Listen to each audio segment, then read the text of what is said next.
Bapak dosen yang saya hormati, teman-teman mahasiswa Setit Al-Muslihun yang berbahagia.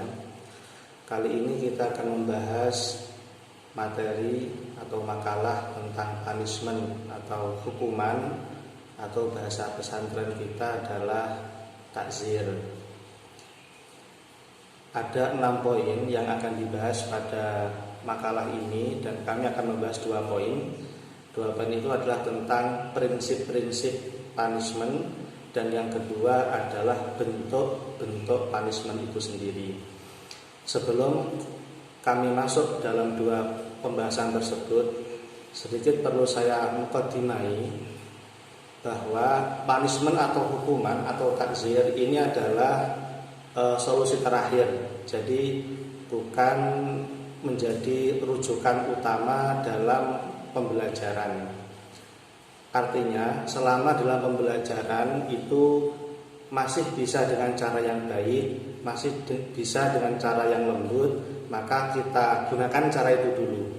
Baru nanti setelah tidak memungkinkan, karena ada beberapa orang atau siswa yang memang dengan cara yang lembut itu sulit untuk dibenahi, maka barulah cara ini kita laksanakan sebagai alternatif terakhir. Sebagaimana dijelaskan dalam ayat Al-Quran, ud'u ila sabili rabbika bil hikmati wal mau'izatil hasanah. Ini prinsip kita. Jadi harus dengan hikmah, mau'izah hasanah, jadi tidak dengan cara kekerasan.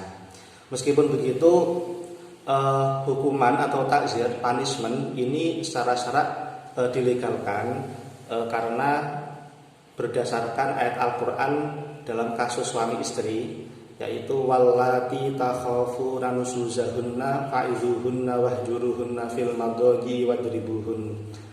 Dalam ayat ini awalnya memang membahas pasangan suami istri, tapi oleh beberapa ulama disimpulkan secara luas bahwa pemberian hukuman, pemberian peringatan secara hukuman itu dilegalkan dalam syarat yang akhirnya dikiaskan kasus-kasus hukuman di selain hubungan suami istri.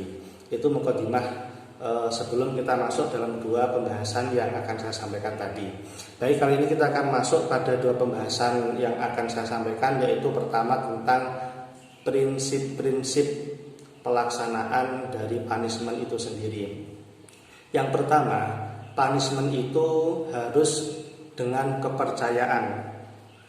Artinya ketika ada anak yang melanggar, itu kita tidak langsung menyalah-nyalahkan dia, tapi kita beri kepercayaan dulu.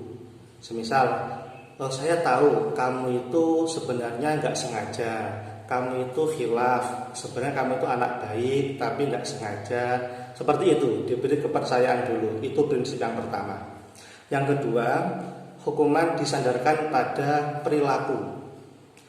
Artinya jika seorang guru atau seorang orang tua atau siapapun tidak cocok pada seseorang, bukan berarti dia bisa langsung menghukum. Tapi hukuman itu harus ada perilaku. Ketika dia melakukan kesalahan, baru ada tindakan. Tidak boleh hanya karena gak cocok, tidak suka, langsung dimunculkan takziran. Jadi harus ada perilaku atau tindakan dari pihak yang akan kita takzir atau yang akan kita hukum itu. Kemudian yang ketiga, poinnya adalah hukuman itu tanpa emosi. Nah, ini poin yang sangat penting. Jadi perlu kita pahami bahwa memberikan hukuman atau punishment ini dalam rangka mendidik, bukan dalam rangka meluapkan emosi kita. Jadi dalam memberi hukuman tidak boleh didasari oleh emosi, tapi harus murni dalam rangka mendidik bagaimana membenahi anak ini yang memang waktu itu harus menggunakan cara hukuman ini. Kemudian berikutnya adalah hukuman itu sudah disepakati. Jadi jangan sampai seorang pendidik menghukum tapi anak nggak merasa bersalah, nggak merasa layak diberi hukuman. Ini jangan sampai terjadi.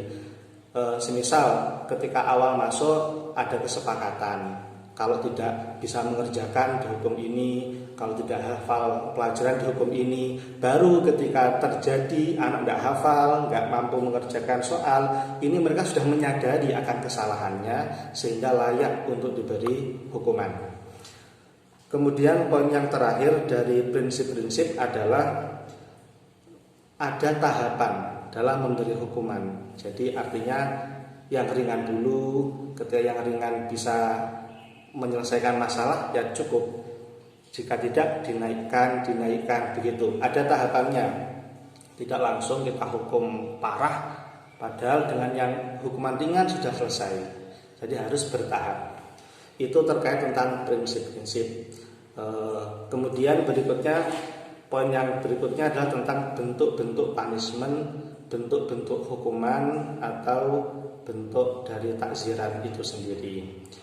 Ada beberapa tokoh yang menyikapi hal ini, yang sebenarnya secara inti takzir atau hukuman itu tujuannya adalah zajru, agar memberikan efek jera, agar tidak mengulangi lagi tindakan kesalahan mereka. Dan beberapa tokoh mengkelompokkan beberapa bentuk dari punishment ini. Di antaranya ada yang membagi menjadi 4. Yang pertama adalah berupa hukuman fisik. Berupa hukuman fisik seperti memukul, mencubit, itu hukuman fisik. Yang dalam syariat, kalau kita kaitkan dengan syariat, hukuman fisik ini dibatasi dengan ghairu mubarih. Jadi tidak boleh sampai berdampak fatal, sampai luka, memar, itu tidak boleh. Harus fisik namun yang ringan. Kemudian yang kedua, hukumannya dengan kata-kata. Kita marahi ya, atau disinggung, diberi ucapan-ucapan yang membuat mereka sadar atas kesalahannya. Itu bentuk takziran yang kedua. Kadang orang itu cukup dimarahi saja sudah merasa malu dan mau berhenti. Jadi ini cukup dengan kata-kata.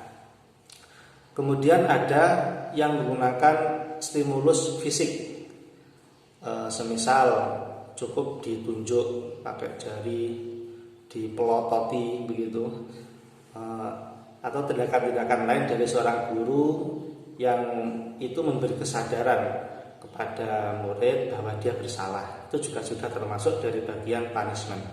Kemudian yang keempat atau yang terakhir, hukuman itu berbentuk kegiatan.